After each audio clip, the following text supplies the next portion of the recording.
Salut à tous et à toutes et bienvenue pour cette nouvelle vidéo où aujourd'hui je vais vous présenter la nouvelle bêta d'OxygenOS, donc la bêta numéro 4 pour le OnePlus 3T et ça doit être la numéro 12 pour le OnePlus 3. On va donc tout de suite faire un petit tour d'horizon parce qu'elle apporte quand même quelques nouveautés non négligeables et on va faire un petit tour rapidement. Alors, on prend le changelog, déjà un launcher redessiné et en effet maintenant on a un launcher type Google Pixel, donc c'est plutôt pas mal. Moi j'aime beaucoup, je suis assez fan.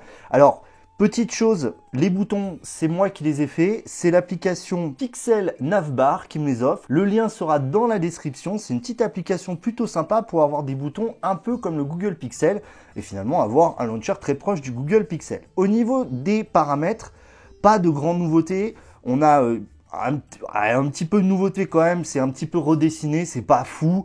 On peut bien sûr toujours gérer les icônes pack. D'ailleurs, j'aime beaucoup cette nouvelle façon de gérer les icônes pack directement depuis ici. On a vraiment un aperçu. C'est plutôt pas mal. Moi, j'aime beaucoup. On a aussi dans le launcher une autre option qui est plutôt pas mal. C'est en fait une sorte de 3D Touch-like, un petit peu vraiment comme sur le Pixel. C'est-à-dire qu'on va appuyer longtemps sur une application. Alors, je prends la mauvaise. Par exemple, on va prendre YouTube. Et vous voyez, vous avez des options qui apparaissent.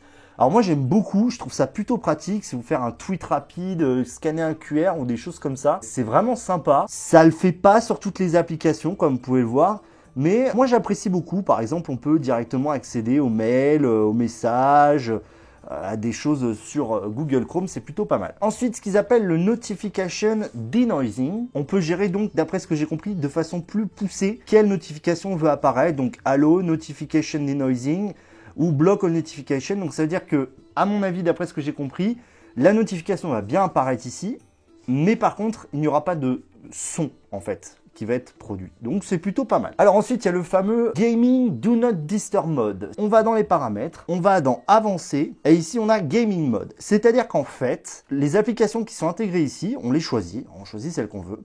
Donc en fait, les boutons hardware seront désactivés si vous les avez activés. Si c'est comme moi, bah, ça vous changera rien. Et surtout, les notifications n'apparaîtront pas. Et ça, c'est vraiment un plus. C'est-à-dire que vous n'allez pas avoir des notifications intempestives apparaissant sur votre téléphone durant vos jeux.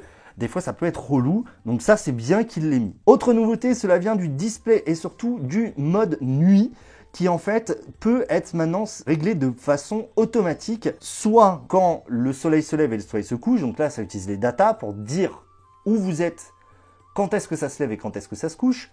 Et bien sûr, on peut choisir nous-mêmes les horaires.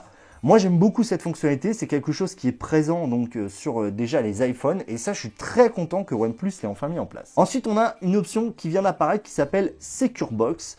Donc, qui en fait est juste ici.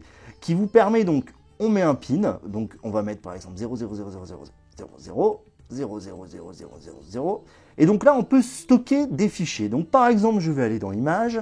Je vais prendre l'image, une petite image, voilà, on va se mettre ici, et donc on va, hop, on va prendre celle-là, et normalement ici, alors c'est pas ici, attendez, on va appuyer longtemps dessus, on va aller là, et set as secure, voilà, donc enregistrer comme secure, donc là, elle disparaît, et elle ne sera visible que dans Secure Box, une fois soit avoir mis le code, soit avoir mis...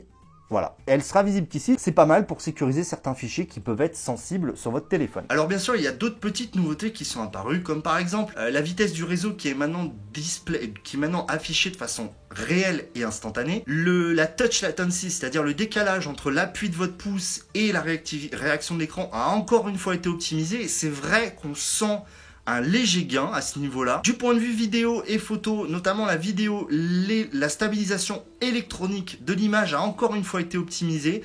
Donc ça aussi, c'est un petit peu à confirmer, voir ce que ça donne réellement. Mais ça semble en effet être plutôt satisfaisant. Et pour les Indiens, il est à noter que la fonction Quick Pay a été ajoutée. Alors si on résume, cette Open Beta apporte pas mal de nouveautés, surtout d'un point de vue user interface, notamment avec ce nouveau launcher qui est vraiment, je trouve, très agréable. OnePlus continue de travailler, de développer. Je trouve que cette bêta vraiment marque encore une fois une petite évolution. Ce launcher, moi je l'apprécie beaucoup. J'aime beaucoup le Pixel Launcher, c'est celui que j'utilise.